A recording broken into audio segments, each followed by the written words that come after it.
మాజీ సీఎం జగన్ పై మంత్రి నారా లోకేష్ ఫైర్ అయ్యారు. క్రెడిట్ కోసం తాము పోరాడటం లేదని అన్నారు.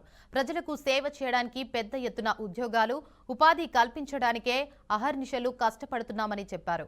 జగన్మోహన్ రెడ్డి అధికారంలో ఉన్నప్పుడు ఎర్ర బస్సు కూడా రాని గ్రామాలకు ఎయిర్ బస్సు అవసరమా అని అన్నారని గుర్తు చేశారు. అలాంటి నాయకుడు ఇప్పుడు అభివృద్ధి కార్యక్రమాలన్నిటికీ క్రెడిట్ వైసీపీదేనని చెప్పడం ఎంతవరకు న్యాయమని ప్రశ్నించారు. జీఎంఆర్ కు 2600 ఎకరాలను కూటమి ప్రభుత్వం అందజేసిందన్నారు. ప్రజలకి పెద్ద ఎత్తున ఉద్యోగాలు ఉపాధి కల్పించడానికి మేము అహర్నిశలు కష్టపడుతున్నాము. దయచేసి అది గుర్తుపెట్టుకోండి. ఇదే జగన్మోహన్ రెడ్డి గారు ఆనాడు ఏం చెప్పారు? ఎర్ర బస్సు రాని ఊరికి ఎయిర్పోర్ట్ అవసరమా అని చెప్పారా లేదా? వీడియో మీరు చూసారా లేదా? మళ్ళీ ఇప్పుడు ఆయన వచ్చి అన్ని మాటలు మాడితే ఎంతో న్యాయం. నంబర్ 1. నంబర్ 2, ఆనాడు జిఎంఆర్ కి సుమారుగా 2600 ఎకరాలు కూటమి ప్రభుత్వం అందజేసింది. నన్ను అడిగితే అది ఇంకా తక్కువ.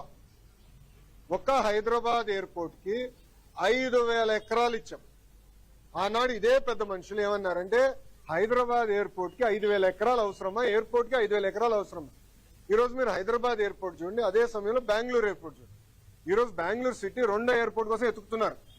కానీ అదే హైదరాబాద్ రాబోయే 100 సంవత్సరాలు కూడా కావాల్సిన డెవలప్మెంట్ కి భూమి రెడీగా ఉంది. ఇదే టెర్మినల్ ఇంకొక మిర్రర్ కాపీ అటు పక్కన చేయొచ్చు. సో అలా ముందు చూపుతో ఒక విజన్ తో చంద్రబాబు నాయుడు గారు ఆనాడు చేశారు.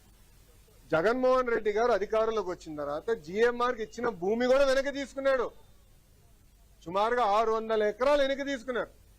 కూటమి ప్రభుత్వం తిరిగి వచ్చిన తర్వాత ఆ భూమి మళ్ళీ జిఎంఆర్ కి తిరిగి ఇచ్చారు. ఎందుకు ఇచ్చారు మనం చెప్పాలి.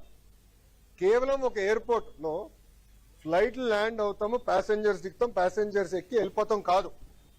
లార్జర్ ఎకో సిస్టమ్ అనేది చాలా చాలా అవసరం. లార్జర్ ఎకో సిస్టమ్ అంటే MRO engine maintenance, under body maintenance, paint shop, ఇవన్నీ ఎకో సిస్టమ్ ఏర్పాటు చేస్తేనే పెద్ద ఎత్తున మన పిల్లలకి ఉద్యోగాలు ఉపాధి కల్పించగలుగుతాం.